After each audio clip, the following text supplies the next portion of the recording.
तो ये ज्ञान पूरे विश्व में किसने दिया? केवल परम पूज्य सतगुरु रामपाल जी महाराज जी ने। तो रूपानंद जी, उम्मीद करता हूं और प्रार्थना भी करता हूं कि पहचानिए अपने परमपिता परमेश्वर को। आप भविष्यवाणियां कर रही हैं, बहुत अच्छी बात है, लेकिन आपने जो पहचान बताई है, आप थोड़ा ठंडे दिमाग से सोचना, थोड़ा शांति से विचार करना, और दर्शक भी इस बात पे गहनता से विचार करें कि वास्तव में आप इन भविष्यवाणियों को सत्य भी मानते हो। अरे अगर सत्य मानते हो तो इन भविष्यवाणियों में जो पहचान, जो आइडेंटिटी जो बताई जा रही है, वो किसके ऊपर खरी उतर रही है? जिसके ऊपर खरी उतरेंगी वही तो कल की हुआ ना, वही तो वो अवतारी महापुरुष हुआ ना, वही तो सुप्रीम हुआ ना। अगर फिर भी नहीं मानोगे तो मानव जन्म प्राप्त करके धिक्कार है फिर आप लोगों पे। असंख्य जन्म फिर वो परमात्मा आपकी सार संभाल नहीं करेगा। 84 लाख योनियां तैयार हैं। फिर सुनिए आगे क्या कह रही है।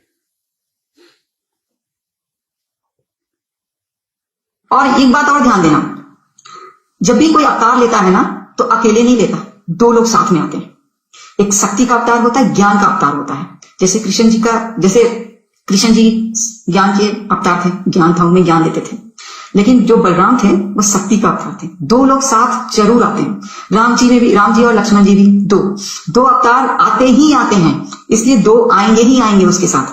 तो ये जो वो कभी अकेले नहीं आ सकते, कल की अवतार कभी भी अकेले नहीं आ सकते, उनके साथ दो लोग ही होंगे। एक वो होंगे और एक और होंगे, दो होंगे, एकदम होना ही होना है। ये कभी नहीं हो सकता कि वो अकेले आए। तो एक शक्ति का अवतार होगा, एक ज्ञान का अवतार होगा, और दोनों मिलकर पूरी दुनिया पर राज करेंगे। ये हमेशा ध्यान रखना, ये ध्यान रखना। आगे रूपानंद जी कह रही हैं कि जब भी कोई अवतार इस पृथ्वी पे आता है तो वो अकेला नहीं आता, दो आते हैं।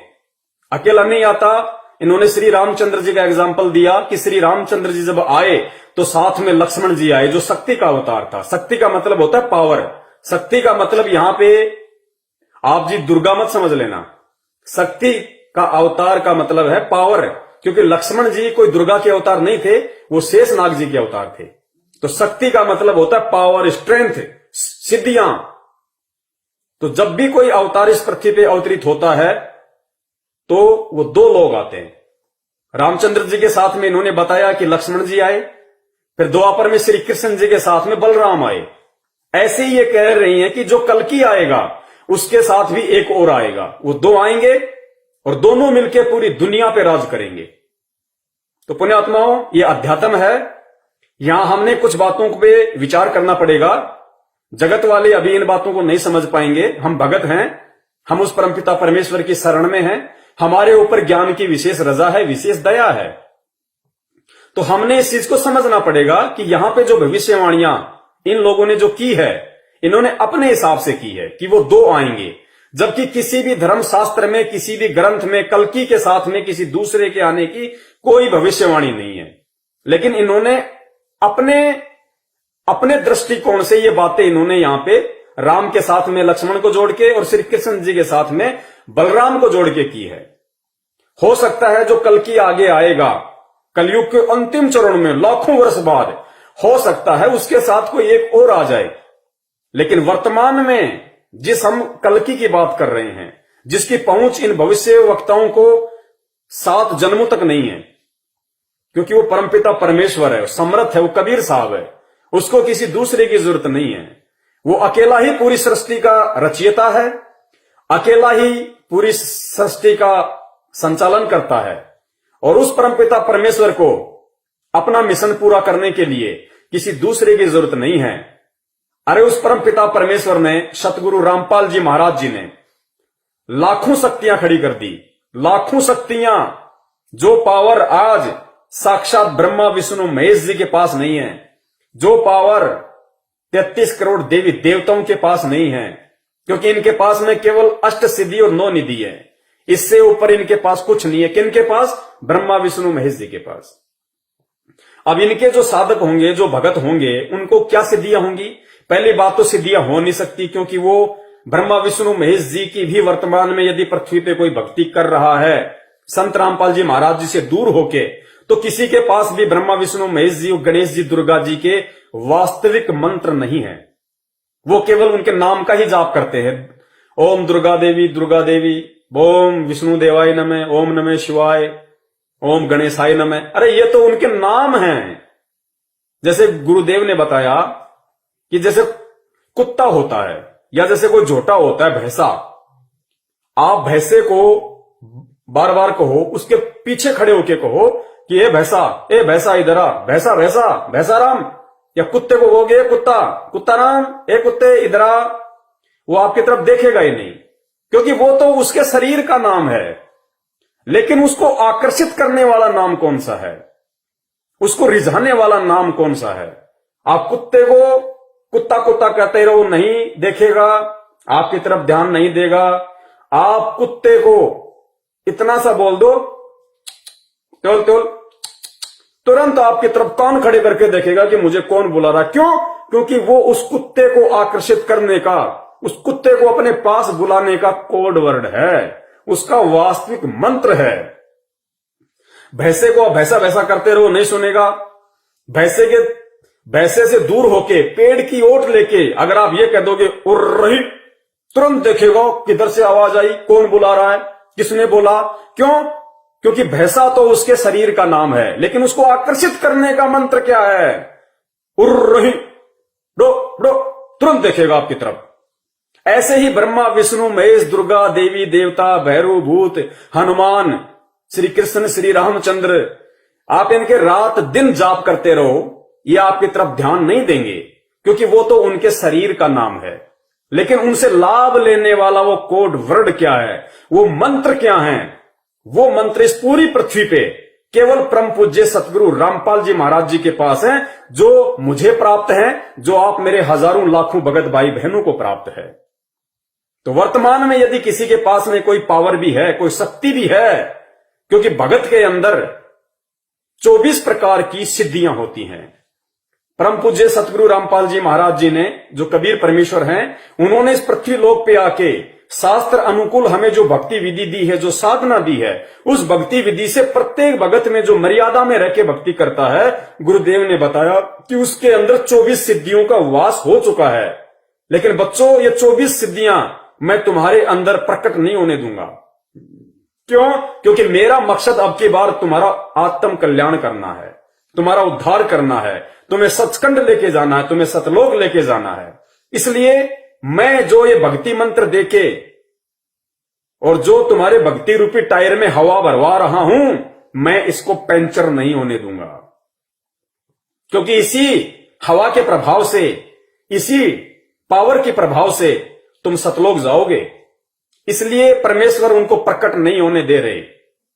वरना ब्रह्मा विष्णु महेश जी के पास तो केवल 8 सिद्धि 9 निधि हैं। इस दास के पास, आप सभी भाई बहनों के पास, जो उस परमपिता परमेश्वर सतगुरु रामपाल जी महाराज जी से नाम उपदेशी हैं, जिसको सतनाम मिल चुका है, जिसको प्रथम मंत्र मिल चुका है, उसके पास में 24 सिद्धियों का भंडार है, भंडार। तो पुण्यात्माओं, वो परमात्मा तो किसी को भी निमित्त बना देगा, किसी को भी खड़ा कर देगा। उसको दो की क्या जरूरत है? उसके पास तो लाखों हैं। आज उस परमपिता परमेश्वर के लाखों बेटा बेटी हैं, उनको दो की तो छोड़िए, उनके पास तो लाखों शक्तियां हैं, लाखों शक्तियां।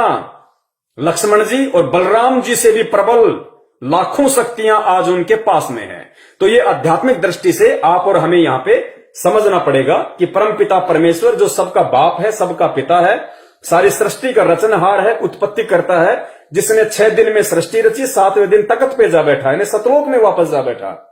इस काल को सृष्टि रच के हैंड ओवर कर दी कि ले भैया, तेरी यही इच्छा थी, संभाल अपने डमडमे को। उस परमपिता परमेश्वर, उस समर्थ को क्या जरूरत है दूसरे की, या दूसरे को साथ में लाने की? तो ये इनकी जो सोच है, वो राम और श्री कृष्ण जी के जीवन को देखते हुए कल की अवतार के साथ इन्होंने ये बातें जोड़ी हैं, जो इनकी मनमुखी हैं। इनका अध्यात्म से कहीं कोई लेना देना नहीं है। आगे चलिए, ये क्या बोलती हैं। जब भी कोई आपको ये बोले ना कि मैं कल की हूं, उसकी बातों में कहीं मत आना, पहले चेक करना, उसके बाद आना। आप पब्लिक लोग बहुत भोले हो, बहुत ज्यादा भोले, कोई भी आपको बेवकूफ बना देगा। अब ये बहन जी कह रही है कि जब भी आपको कोई बोले कि मैं कल की हूं, तो उसकी बातों में मत आना, आप बहुत भोले हो, आप तुरंत किसी न किसी के बहकाव में आ जाते हो। कोई भी आपको ठग लेता है, आपसे फंड ले लेता है कल्कि के नाम पे, और आप दे देते हो। देश की जनता बहुत भोली है। आप कभी भी लोगों के चक्करों में मत आना कि मैं कल्कि हूं, मैं कल्कि हूं। अरे तो मेरी प्यारी बहना, जब आपको देश दुनिया वालों की इतनी चिंता है और फिर आप कह रही हो कि मुझे पता है कि वो कल्कि कौन है, मैं उसको जानती हूं, तो बता दो ना उसका नाम कौन है। बता क्यों नहीं देती भाई?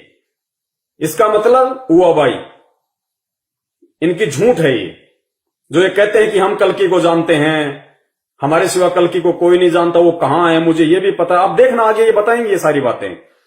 तो कहां पता है इनको कि कल्कि कौन है? अरे कल्कि का तो उसी को पता होगा जो कल्कि की शरण में है, जो कल्कि के संपर्क में है, जो पूर्व जन्मों की शुभ संस्कारी भक्ति युक्त आत्मा है, उसको पता होगा कल्कि कौन है। बहन, आज आप वर्तमान में किसी परम शक्ति के संपर्क में नहीं है। आपको जो थोड़ी बहुत जो ये दिव्य दृष्टि है, थोड़ी बहुत जो आपको ये महसूस होता है, ये आपके किसी पिछले जन्म की भक्ति है जिसको आप नष्ट कर रही हो। ये भविष्यवाणी आप जो कर रही हो ना, आपकी बहुत भक्ति कमाई नष्ट हो रही है, बर्बाद हो रही है। जिस प्रकार मैंने मोबाइल में 100 रुपए का रिचार्ज करवाया, उसके बाद मैं जितना इंटरनेट यूज करूंगा, जितना यूट्यूब देखूंगा, फेसबुक देखूंगा, उतना ही मेरा रिचार्ज माइनस हो रहा है, माइनस हो रहा है। तो आपके पास में आपके पिछले किसी जन्म का थोड़ा बहुत भक्ति रिचार्ज है, जिसकी वजह से आप ये कुछ बातें बता पा रही हैं, वरना और लोग क्यों नहीं बता रहे? आप ही क्यों बता रही हैं? तो आप अपना डाटा, अपना रिचार्ज आप खुद बर्बाद कर रही हैं। देखो, परमपिता परमेश्वर ही कल की अवतार हैं वर्तमान के, यही सुप्रीम है, यही भगवान है, यही गॉड अल्लाह रब है। अरे ये तो हैं। आप ना भविष्यवाणी करोगे तो भी ये साबित होने हैं, तो भी ये एक समय पूरी दुनिया के सामने आने हैं, और पूरी दुनिया को मानना पड़ेगा। इनके दर पे, इनके चरणों में सर पटक पटक के रोना पड़ेगा कि परमात्मा दुर्भाग्य था हमारा जो हम आपको पहले नहीं समझ पाए। आप बताओ या ना बताओ। जैसे कोई भी ज्योतिष वाला व्यक्ति है, वो गणना करके अगर ये बता दे कि कल शाम को सूरज 6:05 पे अस्त होगा, अरे अगर वो ना बताएगा तो भी अस्त होगा, क्योंकि सूर्य को तो उस दिन 6:03 पे या 5 पे ही अस्त होना है। तो अगर वो भविष्यवक्ता बता दे, जोड़ जुगाड़ लगा के अपना जो गणित है उनका, जो ज्योतिष वाला, उस आधार से वो बता भी दे, तो भी सूरज को 6:05 पे ही अस्त होना है। और अगर वो ना बताएगा तो भी सूरज को तो 5 या तो 6:05 पे जो निर्धारित उसका समय है, उसी समय पे अस्त होना है। तो ठीक इसी प्रकार चाहे भविष्य वक्ता भविष्यवाणियां करें या ना करें, उस परमपिता परमेश्वर को, उस सायरन को, उस हिंदू धर्म के सुप्रीम नेता को, धार्मिक नेता को, तो समय आने पे बहुत जल्दी पूरी दुनिया के सामने प्रकट होना ही होना है। यह आप लोगों का सौभाग्य है जो आपको पहले से जानकारियां दी जा रही है, जो आपको हम जैसे सेवकों के माध्यम से, सत्सेवकों के माध्यम से आप लोगों तक ये जानकारियां, गुप्त संदेश, ये रहस्य पहुंचाया जा रहा है कि वो कल्कि है कौन, वो सुप्रीम कौन है, जिसकी शरण में आके तुम अपना आत्म कल्याण करवा सकते हो, मुसीबत के दिनों में अपना बचाव कर सकते हो। ये आपका सौभाग्य है, वरना उसको तो आना ही आना है।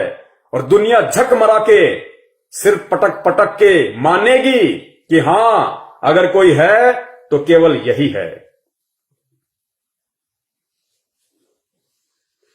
भी कोई आपको ये बोले ना कि मैं कल्कि हूं, उसकी बातों में कहीं मत आना, पहले चेक करना, उसके बाद आना। आप पब्लिक लोग बहुत भोले हो, बहुत ज्यादा भोले। कोई भी आपको बेवकूफ बना देगा कि आप बन जाओगे, नहीं। आपको पहले एनालाइज करना पड़ेगा क्या वो कल्कि जो बन रहा है, क्या वो सच में कल्कि बनने लायक है, क्या होने लायक है वो कल्कि, ये जरूर देखना। और मैं इतना बता रही हूं, वो जो कल्कि अवतार है वो उत्तराखंड से है, उत्तराखंड से ही है। और हाँ, जय गुरु, सबसे पहला पॉइंट जो मैंने बताया था, जय गुरुदेव जी का जो संत थे, बहुत पहले की बात है, तो उन्होंने उत्तर प्रदेश क्यों बोला था। अब आप कहोगे कि मैंने उत्तर प्रदेश पहले बोला, कि उन्होंने ये बताया। तो उत्तर प्रदेश और उत्तराखंड पहले एक ही था, बाद में वो दोनों डिवाइड हुआ तो अलग हुआ। तो उत्तर प्रदेश में ही उत्तराखंड था, वो बाद में बना, जब डिवाइड हुआ तब उत्तराखंड को अलग किया गया।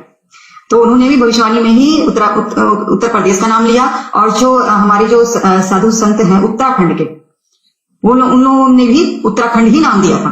अगर आप लोगों को ढूंढना है अगर आप लोगों को ढूंढना है कि कौन है कल्कि, तो आप लोग सभी लोग आ जाइए उत्तराखंड।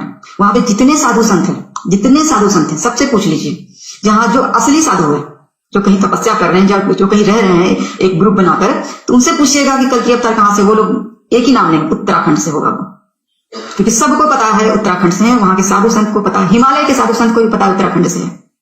तो ये मैंने एक बहुत बड़ी बात बताई। आप लोग कहीं इधर उधर मत ढूंढिए, कहीं उधर मत भटकिए, उत्तराखंड का है वो, उत्तराखंड में ढूंढिए, देखिए कौन है वो, ताकि आप लोग कहीं भटके ना।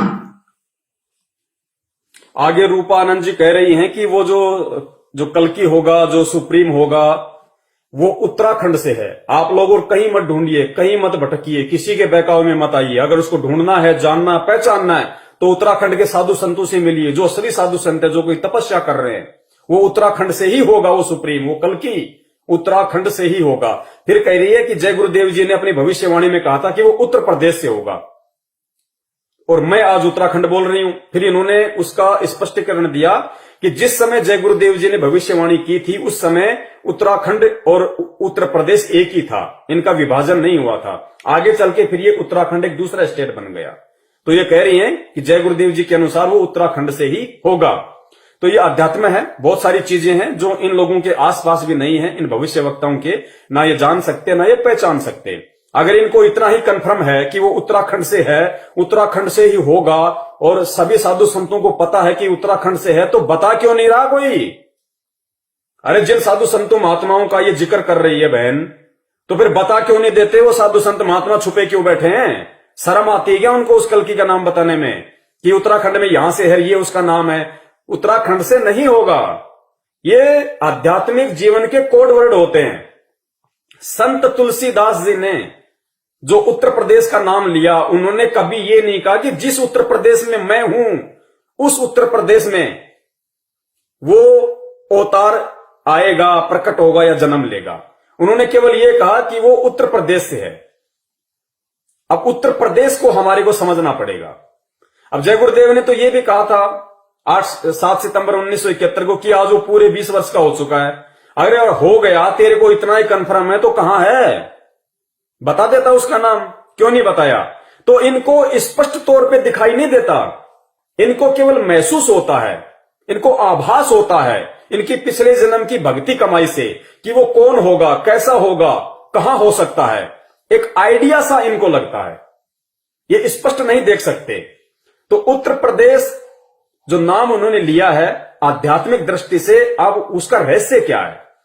देखो, उस सुप्रीम के विषय में जय गुरुदेव से पहले, क्योंकि जय गुरुदेव जी तो सन 1954 से सत्संग करने लगे थे, 1954 से, और 1971 में उन्होंने भविष्यवाणी की।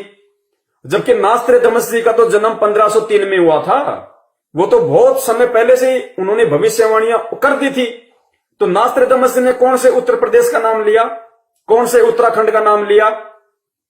तो इस रहस्य को हमने समझना पड़ेगा कि उत्तर प्रदेश का मतलब क्या है, क्योंकि संत कभी भी स्पष्ट तौर पे नहीं बताएगा। तो उत्तर प्रदेश का मतलब यहां है जो भारत देश है, क्योंकि अगर इतना स्पष्ट बता दिया जाए तो जो कल्कि अवतार है, जो वो महापुरुष है, वो सुप्रीम है, उसने अपनी पहचान किसी चमत्कार के आधार से नहीं करवानी, क्योंकि एक बहुत बड़ा गुप्त रहस्य है। जब आप परम पूज्य सतगुरु रामपाल जी महाराज जी के यूट्यूब पे सत्संग सर्च करोगे, फेसबुक पे आप उनके सत्संग सर्च करोगे, तो और जब आप उनके सृष्टि रचना में जाओगे, जो उन्होंने समझाई है, पढ़ाई है कि सृष्टि की उत्पत्ति कैसे हुई, ब्रह्मा विष्णु महेश कौन है, कहां से आए, इनके माता पिता कौन है, इनका जन्म कैसे हुआ, इनका जीवन कैसे चलता है, क्या सिस्टम है, तो फिर आपको मालूम पड़ेगा वास्तव में कि ये बहुत बड़ा रहस्य क्या है। तो उत्तर प्रदेश का मतलब यहां पे आध्यात्मिक दृष्टि से है भारत के किसी उत्तरी प्रदेश से, भारत के किसी उत्तरी खंड से। ये कह रहे हैं ना कि वो उत्तराखंड से होगा। अगर वो वास्तव में उत्तराखंड से ही होता तो जय गुरुदेव जी तो भविष्यवक्ता थे, वो तो आगे की देख सकते थे।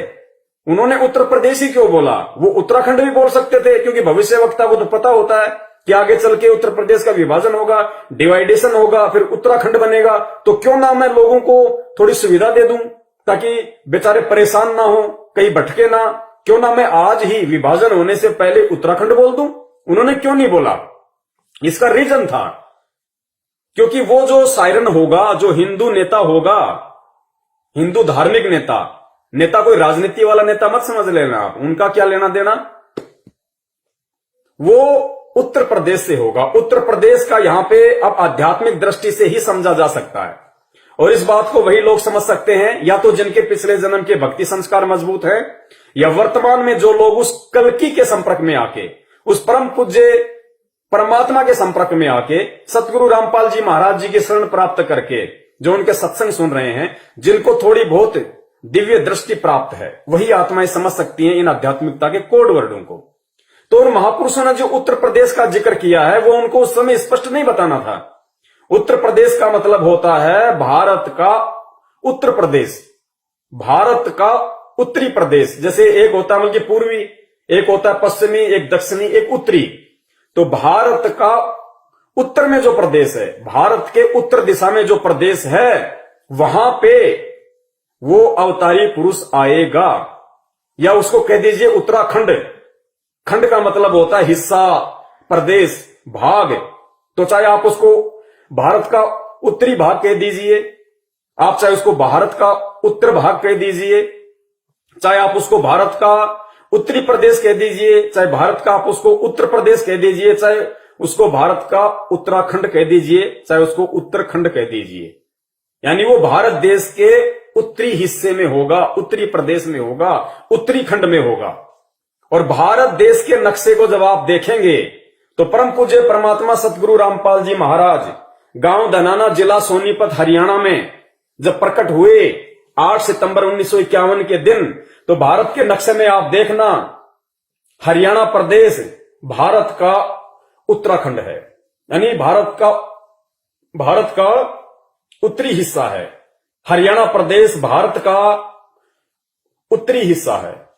हरियाणा प्रदेश भारत का उत्तरी प्रदेश है, उत्तर प्रदेश है। यानी भारत के जो मानचित्र है उसमें हरियाणा भारत की उत्तर दिशा में है। तो इसका जो रहस्य है या इसके बारे में जो यथार्थता है, ये केवल वही लोग बता सकते हैं, क्योंकि सायरन अपने बारे में खुल के नहीं बताएगा। वो स्वयं नहीं कहेगा कि मैं कल्कि हूं, या मैं वो महापुरुष हूं, या मैं वो हिंदू धार्मिक नेता हूं, वो संत हूं जिसके विषय में नास्ट्रेडमस ने, फ्लोरेंस ने, कीरो ने भविष्यवाणी की है, या वर्तमान के जो भविष्य वक्ता हैं वो लोग भविष्यवाणियां कर रहे हैं, वो मैं ही हूं, ये खुल के वो कभी नहीं बताएगा। आगे इसका जिक्र करेगा, आगे और जो दूसरे भविष्य वक्ता हैं वो आपको बताएंगे कि वो सायरन कभी भी अपने आप को नहीं कहेगा। उस सायरन के जो फॉलोवर्स हैं, उस सायरन के जो संपर्क में हैं, वो कहेंगे, वो उसकी पहचान करवाएंगे कि वो कौन है। क्योंकि हीरा मुख से ना कहे लाख है मेरो मोल, हीरा कभी भी अपने मुख से नहीं कहता कि मेरी कीमत 1 लाख की है। वो तो जो जोहरी होता है, जो उसको पहचान चुका है, जो उसको पहचानता होगा, वो बताएगा कि हीरे की कीमत कितनी होती है। तो यहां पे जो रूपा आनंद जी अपनी दृष्टि से, अपनी सोच आधार से निष्कर्ष निकाल के जो इन्होंने उत्तराखंड कहा है, इस उत्तराखंड का मतलब उत्तर प्रदेश से लगी हुई सीमा, उत्तराखंड जो प्रदेश है वो नहीं है। इसका मतलब है भारत का उत्तरी खंड, भारत का उत्तरी हिस्सा, भारत का उत्तरी प्रदेश, और हरियाणा भारत के उत्तर दिशा में विद्यमान है।